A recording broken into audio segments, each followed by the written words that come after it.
My name is Josh Miller. I own Riverstone Kennels, and I've been training gun dogs for more than 16 years. I have field trialed, I've hunt tested, but at the end of the day, I'm a duck hunter. You might find that the duck in our Duck Dogs podcast is spelled uniquely. The UK stands for my British Labs.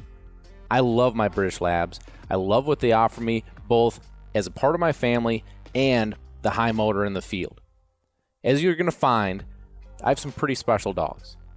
Follow along in our podcast series here as we talk about both in the field hunting and in the field training situations that will hopefully help you progress with your dog at home.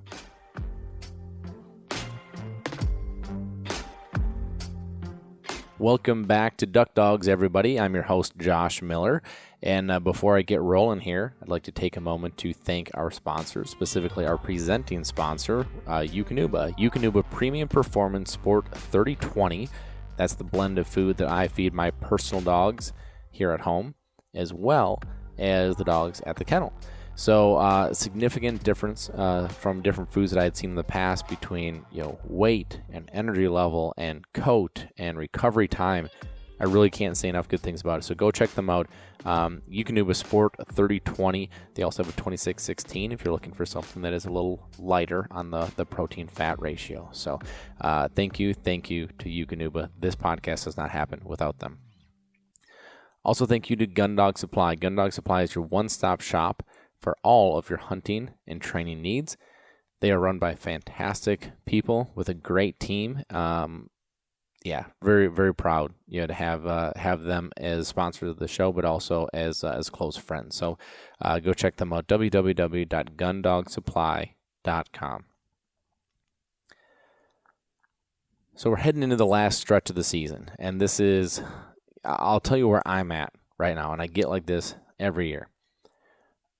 I get to the point that I'm a little burnt out is the wrong word, but I mean I'm gonna be up in that 90 to 100 day mark again this year, as far as number of days in the field, and as you get kind of towards the end of the season, it's not that I'm ready for it to be done, because I'm definitely not, because I know come February 1st when it's done, I'm gonna be like, when does next season start? But this is where I have found that I need to be very intentional with the end of my season of what I'm trying to accomplish. If I just go through and just kind of keep rotating my dogs through and keep doing the same thing I've done all season, I tend to look back and wish I would have handled these last couple of weeks differently. Now, the hope, of course, is that these last couple of weeks has a ton of birds. I can rotate everyone through. Everybody gets a bunch of hunts, and it's sunshine and roses for everybody. But I've also done this enough years in a row to know that that's likely not going to be the case. I hope that it is, but there's likely going to be some adversity. There's likely going to be some poor hunts. And so where are my priorities? So this time of year, I think it's easy to look at. As you guys know, I keep my notebook. I keep track of number of retrieves, and it's super easy to want to keep those as even as possible.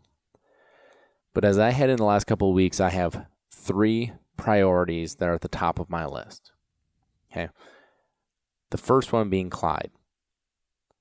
I think it's most important to get Clyde on as many good hunts as possible. And the reason is that Clyde is 7.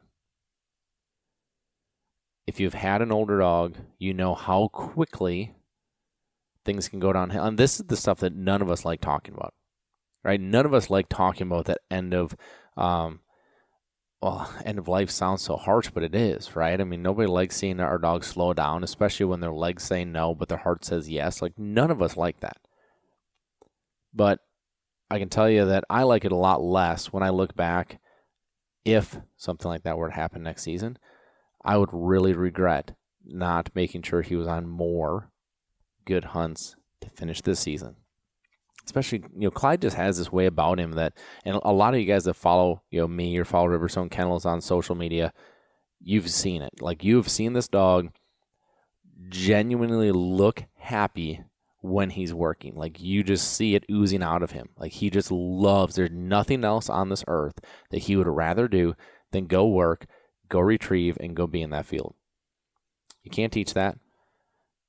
And that genuine enthusiasm is something that he is going to keep. So when his body says, I can't do it anymore, he's still going to want to. So it's just going to tear me up when that happens.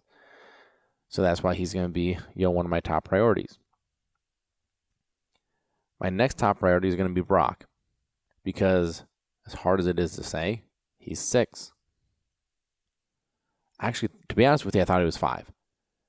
So when I looked here, but a week or two ago, and saw that I was actually a year off, obviously a bad dog dad moment, right? But it was gut wrenching because it's like, oh my gosh, just it kind of has that sense of urgency of like, oh my gosh, I was a year off. Do I have a year less with him? All this stuff starts racing through your head that, of course, you don't want to think about, but it's reality. So Clyde 7, Brock 6, they're getting older. They're my priority. I love Bud. I love Strike. I love Bracken. These guys need to get work too. But if it comes down to one of them versus one of the other two are going. And again, this just comes down to me being intentional with how I'm going to handle, these hunts. So that is going to be my intent going forward. Now, what is my third priority? Well, as you guys heard about, Solo was kind of forced into his first hunt. He did great. He now, that we broke the seal, if you will, well, now we might as well get him the exposure. But again, I'm going to do this intentfully, right? So everything I was trying to do and accomplished, so far so good anyway, as far as making him sit in the field and making him watch and making him really, soak in these moments, all that still applies, right? Because if all of a sudden I'm like, well, he's hunting now, and it's just go, go, go, go, go, go, go, go, I could still develop that bad habit that I'm trying to avoid and breaking, right? I could still develop that anxiousness that he doesn't have right now, but if he thinks every single time something comes in, it's his, right? I could start developing some of that. I don't think I would. But again, I'm going to be intentful with how I finish the season. And what I'll likely do is Solo will likely hunt a lot. And if I have the opportunities, he will hunt with Clyde or Brock, because I want those two to get the retrieves. It'll give me more of a reason to make Solo sit there and watch, but yet still pick up especially the easy ones, right? So even though he runs a blind, even though he handles, it's not at the level of my expectations so far, which is why I'm going to try to, if possible, not run him on many blinds unless I think they're slam dunk, easy blinds, just like I did in Montana. Yeah, that was the only time that I sent him on a blind, is when I was like, he's going to crush this thing, right? I've got Clyde and I've got Brock that handle phenomenally, so I'll let them run him. That is going to be my method of operation as I go into these last couple weeks. Now, I'm not saying I'm going to neglect the other guys. They're still going to get out. But as I have to prioritize, as you do with anything in life, you prioritize. Doesn't mean the stuff that's lowered on the list is any less meaningful. It's just less urgent or less important at the time, as you need to prioritize your life or your list, or in this case, my dogs. That's what I'm looking at. Clyde, Brock, and I'm going to say continuation of Solo's development. Those three things are really, really important to me as we finish these last few weeks. It sucks. It absolutely sucks that these dogs are getting older. It is the one thing, I believe it's their only fault, is that they're not with us long enough, right? And I know there's going to be a day that I sit here and try to get through an episode as I talk about losing one of my boys. That is not going to be an easy day. But, for the position that I'm in, I get to see or hear this from clients on a fairly regular basis. I just had a good friend of mine that has his dog. He shoot me a text here about a week ago. He's like, hey, man, how long is the waiting list? I just, I really noticed, my dog, he's just having a harder time this year. And I'm kind of starting to come to the grips of it, and I need to get on the list for a new puppy. That is not a fun realization. it's exciting on one hand because, new puppy, new life, new energy. But man, it is not a fun day. But it's also one that we're all going to go through. It's also one that we all voluntarily sign up for. Anytime we get a puppy, we're voluntarily signing up for that day. If it wasn't worth it, we wouldn't do it, right? So again, what I'm doing with the last stretch of my season is I'm just making it more worth it. I hope that episode doesn't come for another 5-6 years or more, 10 years. But every season that goes by, that's going to be in the back of my mind. So, Clyde, Brock, Solo's continuation. Really, really important stuff. Before I start my next segment here, I'd like to thank Lucky Duck. Lucky Duck, 5-star crash test rated kennel, both intermediate and large size. So go check them out. It's the safest way for your dog to travel. My dogs travel in them all the time. And I just have a great sense of peace of mind knowing that they're safe. So www.luckyduck.com. Go check out that 5-star crash test rated Lucky Duck kennel. Also, thank you to Sitka Gear. When we were out in Montana, we got to hunt with some of my buddies that are from Sitka. We got to visit the new depot. We got to go to the corporate headquarters. It's just an awesome company. It is top quality. It is top-notch people. It is incredible the research that goes into those products. Like, they don't make great products just because they make great products. There's a ton that goes into them. So go check them out, www.sitkagear.com. You will not be disappointed. So what I want to talk about is something that's kind of been weighing on me a little bit. And when I say weighing on me, I mean there are a lot of people that are sending in, these questions. A lot of people in the north, their season's done, they're transitioning towards training. A lot of people that are maybe in the south see the end of season coming up, and maybe have some of these things that are coming up, whether they're frustrations or maybe some anxiousness, or just quite frankly looking forward to training season. And I'm getting questions that, to be honest with you, they're coming through. The way I'm reading them anyway, is they're coming through as maybe some excuses, to be blunt, I guess. And what I want to talk about is a word that changed my life as far as the way that I approach undesirable situations. Okay, and I was actually I heard a speaker that talked about leadership and talked about being successful and all that kind of good stuff. He talked about this, and this is what changed my thought process. Okay, and the word is good. Okay, so I'm going to read you a couple of these messages, and I promise you I've had numerous of all these messages, so I'm not ragging on anybody, anything like that, but I'm just going to read you a couple of these messages, and I'm going to read you the response as it results with good. I live in the north, and it's way too cold to be training. Good. It pushes you to be more creative. It pushes you to be a better trainer. You have to get creative to make progress. Good. My dog wasn't ready to hunt this season, and it's really frustrating. Good.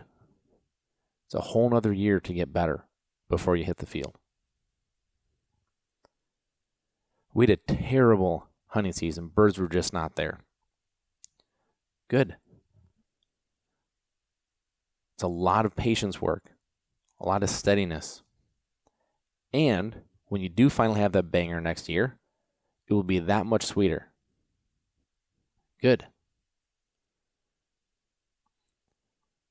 See, what I'm doing here is I'm looking for a way to switch what could be used as an excuse, and with the right mindset, go in and conquer that excuse.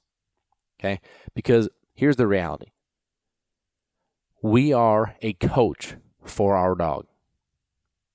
That's what we are. We're coaches, whether it's, we're telling them, how to work, how to train, how to perform, in which environments you're going to perform, what are the rules of the game, right? How to execute to be successful.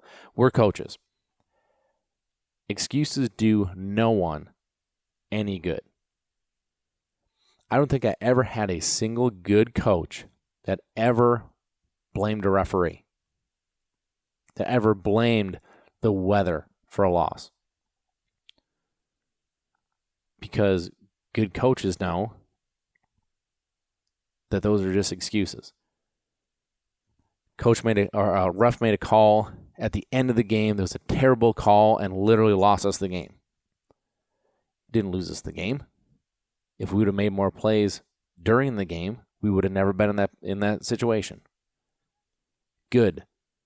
It teaches us to be better leading up to that final buzzer. It's amazing how your mental approach can change the way that you interact with a situation. Being impatient does none of us any good. It doesn't do anything for anyone. Being impatient, so take a child. If a child is slower developing with size, right? My brother Zach was tiny all through high school, all through middle school for that matter. I remember literally making fun of him at the breakfast table before we'd leave for school.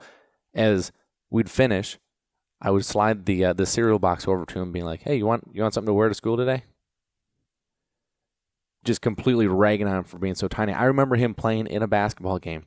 Now, Zach only ever got in the game when they needed a foul. So he wasn't an over contributor, but again, he was tiny. He probably, I don't know what he weighed, but he weighed nothing, right? I remember there was a time in a game that Zach literally grabbed a ball, like a loose ball on the basketball court, grabbed it kind of like, arms and legs kind of wrapped around the ball, and the other kid lifted him up, grabbing the ball. Like, the kid was tiny. Zach is now 6'4", probably 220. And he was his junior and senior year, but up to that point, he was nothing. He literally just blew up sophomore year. So I don't understand how you can look at a kid and be like, he just hasn't hit his growth spurt yet. He needs to mature. He'll catch up with everybody else. He'll get bigger. Okay, because you look at Zach, like Zach was a good athlete, but he was overlooked until that point. But everyone was patient with him, so he was in the spot to be able to step in when he finally did hit himself, right? The coach didn't push him aside and say, "You're too small, you're not developing fast enough, you're not big enough, you're not strong enough," because Zach ended up being one of the bigger and stronger kids on the team. Why is it acceptable for that, but not for dogs? Now, I tend to think it's because of lifespan. Right? I think just for the same reason I just talked about earlier with Clyde and Brock getting older, I think people get nervous because if you lose a season, that's one less season. And there's this need to get out, and there's this need to overlook the consequences that could come of it, and there's this need to throw really any sense of what could negatively happen to the win because you just want to be out there. But I don't understand, the impatience. Impatience doesn't do anyone anything. There is no easy button for this. Everybody's looking for one. And I oftentimes think that when someone sends in a message that is a way that I read it in excuse form, I oftentimes think that there's a hope that I have a magic wand in my back pocket that, bippity boppity boo, I'll give you the magical drill that'll make all of this disappear. Quite frankly, that's probably one of the reasons I love training so much, is that there is no easy button. I have a really good friend that's a mechanic, and I know he loves being a mechanic because he can watch something be taken down, rebuilt, and know I did that. It's the same thing for me. I love getting to the end of a training cycle and going, look at what we did. Look at what we accomplished to get together. I did that. Now, he can do it in an hour. I can do it in 6 months. Right? So you have to have the long-term view, that long-term motivation. But I get more pride out of watching, a pup's tail and butt wiggle with excitement and that enthusiasm, right? Like, one, I'm not mechanically inclined at all, so I could barely change the oil in my truck, let alone, take my engine apart and rebuild it. But it's just how I operate. For him, I trained his dog, okay? He struggles with the opposite. Like, he could not understand how I could be that patient, even though we're both trying to accomplish the same thing. We're both trying to take something and build into something else.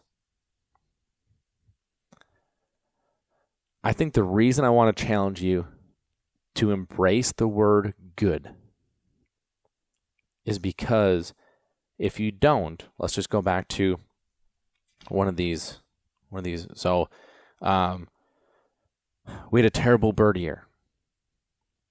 If you don't tell yourself good because blank, what's going to happen is you're going to justify that excuse.